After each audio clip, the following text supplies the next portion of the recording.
कुछ ही पलों में भाई हमारे साथ कौशल किशोर होंगे, विक्रम सिंह होंगे, और आज चर्चा करना चाहता हूं कि शिक्षा मित्र अनुदेशकों का अगला पड़ाव क्या है,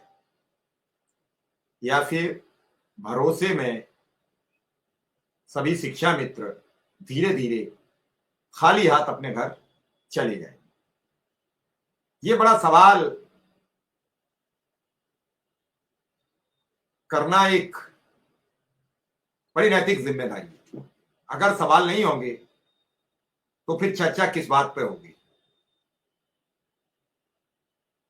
आज एक छत्रपाल नहीं, आने वाले वक्त में हर वर्ष सैकड़ों छत्रपाल होंगे। सैकड़ों वो नाम होंगे जिनके बारे में हम लोग सोच भी नहीं सकते। तो मेरा अपना आकलन है कि हर मुद्दे पर, हर बात पर अगर हम खुल के चर्चा नहीं करेंगे, अगर हम एक दूसरे को सवाल और इन्हीं उसमें घसीटते रहेंगे, तो मुझे लग रहा है कि जिन मुद्दों पर हमें चर्चा करनी चाहिए, बातचीत करनी चाहिए, वो मुद्दे अछूते रह जाते हैं। जरूरत है एक समाज की,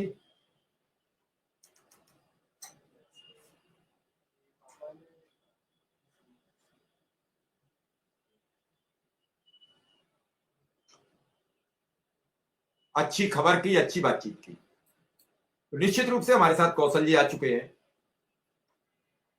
और मेरा अपना एक मानना रहता है कि हम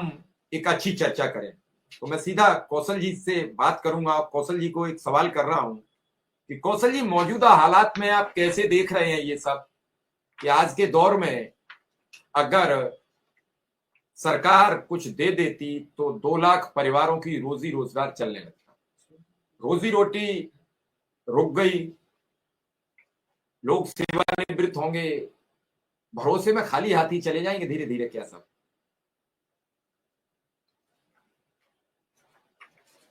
माइक खोल लीजिए कौशल जी। नमस्कार आपको, और इस समय आपके चैनल पर उपस्थित जो हमारे प्रदेश के शिक्षा मित्र जुड़े हुए हैं, सभी के लिए सादर अभिवादन। देखिए, ये सही है कि आज के समय में शिक्षा मित्र की जो निगाह है वही सरकार की ओर देख रही है कि कब हमारा मानदेय, जो हम आर्थिक स्थिति से जूझ रहे हैं, इतने कम मानदेय में किस तरह से हमारा घर चल रहा है, हमारा परिवार, हमारे बच्चों का पढ़ाई लिखाई, शादी विवाह के योग्य हो चुके हैं बच्चे, अगर बीमारी है तो बीमारी को इलाज की व्यवस्था नहीं है। आखिर ये सारी जो समस्याएं हैं, इनका सिर्फ एक ही निदान है कि हमारे मानदेय में वृद्धि हो, हमारी आर्थिक स्थिति सुदृढ़ हो। मिश्रा जी,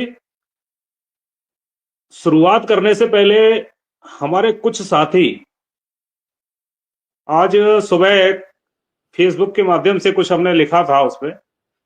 और लिखने का उद्देश्य यही था कि थोड़ा सा धीरज रखिए, क्योंकि इस समय 5 फरवरी दिल्ली में चुनाव है, अयोध्या के मिल्कीपुर जो सीट है उस पे चुनाव चल रहा है। तो सरकार के जो मुख्य व्यक्ति हैं, माननीय मुख्यमंत्री जी की अगर हम बात करें तो इस समय व्यस्तता है, और हमारे साथी ये कहने लगेंगे कि भाई है तो हमारा ही जब समय होता है तो आखिर व्यस्तता क्यों होती है, इससे पहले पूर्व चुनाव था तब रुका। तो इन सारे सवालों का एक एक करके हम आपकी जो शंका है, कोशिश ये करेंगे कि आपकी शंका भी समाधान हो। जो भी हमारे शिक्षा मित्र साथी आपके इस कार्यक्रम के माध्यम से आपसे जुड़े हुए हैं या इसको देख रहे हैं या देखेंगे, देखिए, एक सीधा सा है, हम लोग जब किसी मरीज को लेके जाते हैं ना किसी हॉस्पिटल में, अगर कोई गंभीर क्रिटिकल कोई समस्या है और लेके जब हम पहुंचते हैं तो उस समय हमको क्या लगता है, हमको ये लगता है कि ये मरीज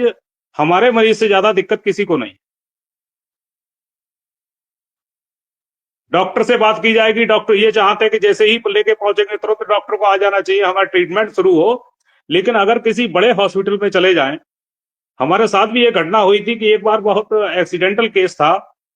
और जब लेके पहुंचे उनको, मरीज के लिए जो व्यक्ति था, तो डॉक्टर से जब कहा गया कि जितना जितना जल्दी हो इसका ट्रीटमेंट शुरू करिए, तो बोले हाँ ठीक है कर रहे हैं। उन्होंने शुरुआत भी की सारी चीजें, लेकिन बैठ के जब बात हुई तो उनका कहना यह था, बोले देखिए आपको आज लग रहा है,